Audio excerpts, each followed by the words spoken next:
నా పేరు టీచర్ ఇక్కడ మచిలీపట్నం. ప్రధానంగా చూసుకుంటే రైతుల పరిస్థితి ఎలా ఉంది? వైసీపీ గవర్నమెంట్లో రైతుల పరిస్థితి అధ్వానంగా చెప్పట్లేదు. ఎందుకంటే మన వర్షాలకి కొన్ని వర్షాలకి ఎలా రైతులు నష్టపోయారో అందరికీ తెలుసు. వాళ్ళకి వస్తే నష్టపరిహారం సరియైన రీతిలో అందలేదని మన జనసేన తరఫున కళ్యాణ్ గారు కూడా చెప్పారు. అదేంటంటే 3,500 అంటే ఎటు రావు. ఈ 3,500 ఎకరానికి అంటే ఈ నష్టపరిహారం కూడా వాళ్ళ కన్నీరు తోడడానికి కూడా ఎందుకు పనిచేయాలి. దగ్గరగా వాళ్ళు వేసిన ఎరువులు కానివ్వండి, వాళ్ళ దీనికి ఎకరాకి 30,000 రూపాయల నుంచి 40,000 రూపాయల దాకా ఖర్చు అయిన పరిస్థితుల్లో 3,500 అంటే ఎక్కడ కన్నీరు ఇస్తాయి. సో రైతులు చాలా ఆశలో ఉన్నారు. వైసీపీ గవర్నమెంట్ సంతృప్తిగా లేదు. ప్రధానంగా చూసుకుంటే రైతులకు అండగా ఉండడం కోసం రైతు భరోసా కేంద్రాల వల్ల రైతులకు అన్న ఉపయోగం ఉంది. రైతు భరోసా కేంద్రాల వల్ల రైతులకి ఏ ఇబ్బంది, మన రైతులందరూ కూడా ఏంటంటే చాలా ఇబ్బంది పడుతున్నారు. మీ పిల్లలు ఇంటర్మీడియట్ మరియు ఎంసెట్ చదువుతూ సబ్జెక్ట్స్ లో కన్ఫ్యూజ్ అవుతున్నారా? కాన్ఫిడెన్స్ లెవెల్ తక్కువగా ఉందా? రిపీటెడ్ మిస్టేక్స్ చేస్తున్నారా? అయితే మీకోసమే ఉంది Rise app. 1 lakh question bank, performance analysis, online classes by experts, ఇంకా మరెన్నో ఫీచర్స్ తో మీ ముందుకొచ్చింది Rise the perfect guide. Description లో ఉన్న లింకును ఉపయోగించి సబ్స్క్రైబ్ అవ్వండి. అది మంచి పర్పస్ పెట్టినా కానీ సరైన రీతిలో అడ్మినిస్ట్రేషన్ అనేది లేదు. ఈ అడ్మినిస్ట్రేషన్ అనేది లేకపోవడం వల్ల రైతులు ఇబ్బంది పడుతున్నారు తప్పితే వాళ్ళకి సరైన బెనిఫిట్ అనేది కలగడం లేదు. అదేవిధంగా మన రాష్ట్రంలో రైతులందరూ ఆత్మహత్యలు చేసి చనిపోతున్నారు. ఓన్లీ ఆంధ్రప్రదేశ్ రైతులు ఆత్మహత్యలు చేసి చనిపోతున్నారు ఎక్కువగా అని చెప్పి ఎన్సీఆర్పీ రైతులు ఈ ఆత్మహత్యకు ప్రధాన కారణం ఉంటుంది. రైతులు ఆత్మహత్యలు అనేది మనం ప్రతి రాష్ట్రంలోనూ చూస్తూనే ఉంటాము. అలాగే రైతుని మా పవన్ కళ్యాణ్ గారు ఆల్రెడీ అంతకుముందు మేనిఫెస్టోనే చెప్పారు. రైతులకి మనం ఉచితకరణ కానివ్వండి, అలాగే రైతులకి ఒక సపరేట్ నెలల ఇంత పెన్షన్ అనేది మనం ఇవ్వాలి. వాళ్ళకి అంటే తోడ్పాటును అందించడానికి ఇంత ఇవ్వాలి అని చెప్పేసి మా మేనిఫెస్టోలో చెప్పారు.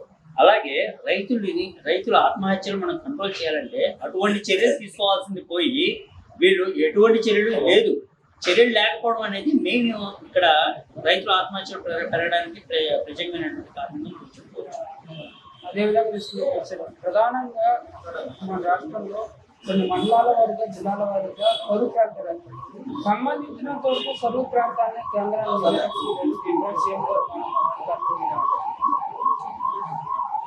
దీని మీద ఏంటంటే కరువు ప్రాంతాలు అనేది మనకి ప్రతి రాష్ట్రం కూడా ఇదే అంటే సిచ్యువేషన్. కరువు ప్రాంతాల వల్ల వాళ్ళకి సపరేట్ ప్యాకేజ్ అనేది మన కేంద్ర ప్రభుత్వం ఇస్తుంది. ఆ కేంద్ర ప్రభుత్వం ఇచ్చేదానికి రాష్ట్ర ప్రభుత్వం కూడా తోడ్పాటుగా కొంత యాడ్ చేసి ఇవ్వడం అనేది ఆనవాయిగా వస్తుంది. కానీ వైసీపీ పాలనలో ఈ కరువు ప్రాంతాలను ఆదుకోవడానికి సపరేట్ ఇదేననేది ఫైనాన్షియల్ దీంట్లో కూడా ఆర్థిక శాఖ మంత్రి అనౌన్స్ చేసింది లేదు. అసలు రైతులకు సంబంధించి అసలు మన వ్యవసాయ శాఖ మంత్రి ఎవరో కూడా జనాలకు తెలియదు. వ్యవసాయ శాఖ మంత్రి అనౌన్స్ చేసి ఎప్పుడైనా ప్రెస్ మీట్ పెట్టాడా? ఎప్పుడైనా ప్రెస్ మీట్ పెట్టి రైతులు ఇంత ఇబ్బందులు ఉన్నారు, ఇంత ఇదిలో ఉన్నారు, ఎక్కడ మన కరువు ప్రాంతాలు ఎక్కడ ఉన్నాయి, ఏంటి, మన తుఫాన్లో ఎన్ని ఎకరాలు ఇబ్బంది, ఎన్ని ఎకరాలు ఉనికిపోయినాయి ఏంటి అన్నది పర్టికులర్ గా ఒక సర్వే అనేది నిర్వహించి ఏమన్నా చేశారా? సీఎం గారు కూడా హెలికాప్టర్లో చూసుకుంటూ వెళ్ళాడు తప్పితే జనాల్లోకి వెళ్ళి ఏది పంట పొలాల్లో దిగితేనే నీకు తెలిసేది. ఏదైనా కానివ్వండి, పొలాలు ఎన్ని పాడైంది, ఏంటి, ఎన్ని ఎకరాలు పాడైంది, ఎన్ని వేల సెక్టార్లో ఏంటి నష్టం వచ్చింది ఏంటి అనేది దిగితేనే తెలిసేది. హెలికాప్టర్లో చేస్తే తెలిసేది లేదు. అలాగే జనాలకి అసలు వ్యవసాయ శాఖ మంత్రి ఎవరో అనేది కూడా తెలియదు. అంటే దౌర్భాగ్య స్థితిలో ఈ మినిస్ట్రీ వ్యవస్థ కానివ్వండి, ఎమ్మెల్యే వ్యవస్థ కానివ్వండి, ఇదంతా కూడా ఏంటంటే సీఎం గారి కంట్రోల్లోనే ఉంది. ఒక్క మినిస్టర్ కూడా సరైన అధికారాలు లేవు. ఆ మినిస్టర్కి సరైన అవగాహన కూడా లేదు దీని మీద. అది ప్రధానంగా చూసుకుంటే వచ్చేసరికి రైతులకి అండగా ఉండడం కోసం మూడో పంటల నియంత్రణ ఉద్దేశంతో ఏర్పాటు చేసిన పోలవరం ప్రాజెక్టు 70% పైగా గత ప్రభుత్వంలో కంప్లీట్ అయిపోతే ఉన్న 30% 3% కంప్లీట్ అయిపోతుంది. ఇదే పోలవరం ప్రాజెక్టు లేట్ అవుతున్న ఉద్దేశంతో పట్టిసీమ తీసుకొచ్చారు. పట్టిసీమ ఎందుకు దగ్గరన్నారు? ఇదే పోలవరం ప్రాజెక్టు కింద ఇద్దరు ఇరిగేషన్ దృష్టిలో పనిచేస్తారు. అనిల్ కుమార్ అసలు పోలవరం గురించి బయటకు అనిల్ కుమార్ గారు అప్పుడు చేసిన నీటిపారుదల శాఖ మంత్రి ఆయన నోరేసి పట్టుకోవడం తప్పితే ఏమీ లేదు. అంబటి రాంబాబు గారు ఆయన ఏదో ఒక ప్రెస్ మీట్ పెట్టాడు, ఏది నీటిపారుదల శాఖ మంత్రి అయిన తర్వాత పోలవరాన్ని సందర్శించి ఒక ప్రెస్ మీట్ పెట్టాడు తప్పితే ఈ రోజు వరకు దాని డీటెయిల్స్ ఏంటి అనేది ఎక్కడా కూడా చెప్పలేదు. పోలవరంలో ఒక్క ఇటుక కూడా అక్కడ పేర్చలేదు. వీళ్ళు వైసీపీ గవర్నమెంట్ వచ్చిన తర్వాత ఒక్క అంగుళం పని కూడా జరగలేదనేసి నివేదికలే చెప్తున్నాయి. అలాగే కేంద్ర ప్రభుత్వం కూడా చెప్పింది, ఏది ఫైనాన్షియల్ ఇయర్ లో ఎంత మనం రిలీజ్ చేయాలి చెప్పింది. వీళ్ళు పోలవరాన్ని నెగ్లెక్ట్ చేశారు తప్పితే పోలవరం ప్రాజెక్ట్ ని ముందుకు తీసుకెళ్లే ప్రయత్నాలు అయితే ఈ వైసీపీ గవర్నమెంట్ చేయలేదు. ఈ నీటిపారుదల శాఖ మంత్రులు కూడా శుద్ధ వేస్ట్. ప్రధానంగా చూసుకుంటే ఇప్పుడు వచ్చేసరికి మన రాష్ట్రంలోనే బాగా నిత్యావసర వస్తువులు సంబంధించినంత వరకు పేదవాడు, మధ్యతరగతి రైతులు ఎలా బతకాలని చెప్పి ఆలోచించే మెయిన్ అదేనండి. ఇప్పుడు పథకాల ద్వారా మేము అంతిస్తున్నాము ఇంతిస్తున్నాము, అలాగే అమ్మఒడి అదేస్తున్నాము ఇదేస్తున్నాము అని చెప్తున్నారు తప్పితే మనకి ఆయిల్ రేట్ ఎంత పెరిగింది, అంతకుముందు ఆయిల్ రేట్ ఎంత ఉంది, ఇప్పుడు ఆయిల్ రేట్ ఎంత పెరిగింది, అలాగే కరెంట్ యొక్క యూనిట్ ఛార్జీలు ఎలా పెరిగినాయి, అలాగే కరెంట్లో మనకి ఫ్యూయల్ ఛార్జెస్ అని చెప్పేసి విపరీతంగా వేస్తున్నాడండి. బాధుడు విపరీతంగా ఉంది. అంతకుముందు వరకు ఒక ఎట్టయితే గత 3 నెలల నుంచి ఫ్యూయల్ ఛార్జెస్ దగ్గరగా మీకు 20-30% పెంచేశారు. మీరు ప్రతి ఒక్క కరెంట్ బిల్లో కూడా చూసుకుంటే తెలుస్తుంది, ఫ్యూయల్ ఛార్జెస్ పెరిగిపోయింది. అంటే అంతకుముందు సామాన్యుడికి 400 రూపాయల కరెంట్ బిల్ వస్తే ఇప్పుడు 600 రూపాయల కరెంట్ బిల్ వస్తుంది. ఏంటి అంటే ఫ్యూయల్ ఛార్జెస్. ఆ ఫ్యూయల్ ఛార్జెస్ అనేవి కానివ్వండి, ఇవన్నీ కూడా మీకు కరెంట్ బిల్ ఒకసారి ఏమన్నా ఎగ్జాంపుల్ ఉంటే చూస్తే మీకు ఆటోమేటిక్ తెలిసిపోద్దండి. ఒకసారి మా దగ్గరే ఉంది ఎగ్జాంపుల్ చూడండి, ఫ్యూయల్ ఛార్జెస్ ఎంత వేస్తున్నారో చూడండి ఒకసారి. చూసారా ఇక్కడ FFPCA ఛార్జెస్ అని చెప్పేసి చాలా విపరీతంగా అంటే ఇది ఎప్పుడు వాడింది ఏంటి అనేది చూడండి. ఎప్పుడు వాడింది ఫ్యూయల్ ఛార్జెస్ అనేది ఎప్పుడో వాడిన వాటికి ఇప్పుడు ఫ్యూయల్ ఛార్జెస్ వేసి వీళ్ళ దగ్గర బాధుడు తప్పితే ఏముందండి. మొత్తం అంతా కూడా ఏంటంటే దోచుకుంటున్నారు. ఈ దోచుకునే అమౌంట్ ని ఏదో పంచి పెడుతున్నారు. అంటే వీళ్ళు దోచుకునేది 100 రూపాయలు అయితే పంచి పెట్టేది 10 రూపాయలు. దోచుకునేది 100 రూపాయలు, ప్రజల మీద పంచి పెట్టేది 10 రూపాయలు. మిగతా 90 రూపాయలు కూడా వీళ్ళు వాళ్ళ జేబుల్లోకి, సొంత ఖజానాలోకి వెళ్ళిపోతుంది. అది జనాలకి తెలియక ఈయన ఏదో సంక్షేమ పథకాలు ఇస్తున్నాడు, సంక్షేమ పథకాలు అమలైపోతున్నాయి అనుకున్నా తప్పితే ఆయిల్ ఎంత పెరిగింది, కరెంట్ ఎంత, ఫ్యూయల్ ఛార్జెస్ వీటి మీద పడుతుంది.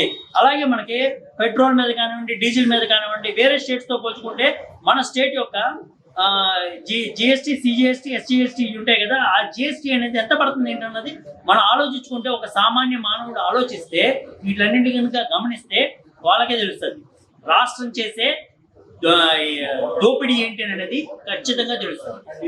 ప్రధానంగా చూసుకుంటే ఇప్పుడు వచ్చేసరికి ప్రతి ఒక్క నియోజకవర్గంలో ఆంధ్రప్రదేశ్ మొత్తం మీద నాడు నేడు పాఠశాల డెవలప్ చేస్తున్నారు. సంబంధించినంత వరకు తల్లుల అకౌంట్ లో అమ్మఒడి 15,000 రూపాయలు ఏటేస్తాము. అదేవిధంగా తీసుకుంటే ఆయన పెట్టించాలి అన్ని పథకాలు అందరికి అందుతున్నాయా లేదా, అదేవిధంగా నాడు నేడు కింద మన నియోజకవర్గంలో ఎంతవరకు అభివృద్ధి గుడ్ క్వశ్చన్ అడిగారండి. ఇది నాడు నేడు అనేది చాలా పెద్ద దాన్ని ఏంటంటారు వైసీపీకి కుంభకోణం అన్నమాట. వైసీపీ కుంభకోణాల్లో నాడు నేడు అనేది చాలా పెద్ద కుంభకోణం. ఈ కుంభకోణంలో ప్రతి ఒక్కళ్ళకి కూడా వైసీపీ క్యాడర్కి అందరికీ కూడా శుభ్రంగా అందాల్సిన అందేసినవి. ఈ నాడు నేడు ద్వారా విద్యా వ్యవస్థ కానివ్వండి, ఇక్కడ ఉన్న ఏనా స్కూల్స్ కానివ్వండి, గవర్నమెంట్ పాఠశాలలు కానివ్వండి, ఏవి కూడా డెవలప్ అవుతుంది. రంగులేసి మసిపూసి మారేడికాయ చేయడం అంటారు చూసారు. ఇప్పుడు రంగులేసి ఏదో డెవలప్ అయ్యింది అని చెప్పేసి చూపిస్తున్నారు తప్పితే ఏమీ లేదు నాడు నేడు ద్వారా. మీరు నిజంగా అమ్మఒడి వేస్తున్నారు కరెక్టే, అమ్మఒడి వేసేది పక్కన పెట్టి ఒక విద్యా వ్యవస్థలో సమూలంగా మార్పులు అనేవి చేయాలి. ఏంటంటే టీచర్స్ ఉన్నారు, టీచర్స్కి వాళ్ళకి సరైన గైడెన్స్ ఇచ్చి వాళ్ళని సరిగ్గా అంటే టెక్నాలజీ పరంగా వాళ్ళని కొద్దిగా టీచ్ చేసి వాళ్ళకు కూడా కొద్దిగా సబ్జెక్ట్ అనేది నేర్పించి పిల్లలకు కనుక మనం నేర్పించి బోధించగలిగితే వాళ్ళకి డిజిటల్ రూపంలో మనం ఏదైతే అందించగలమో దాన్ని నాడు నేడు కింద నిజంగా వాళ్ళు చిత్తశుద్ధితో పనిచేస్తే బ్రహ్మాండంగా ఉండేది. కానీ నాడు నేడు అనేది పూర్తిగా ఏంటంటే వాళ్ళ దోపిడీకి ఉపయోగపడదు. చాలా 100% దోపిడీ చేయడానికి ఫస్ట్ నాడు నేడు అనేది చాలా ఉపయోగపడ్డది.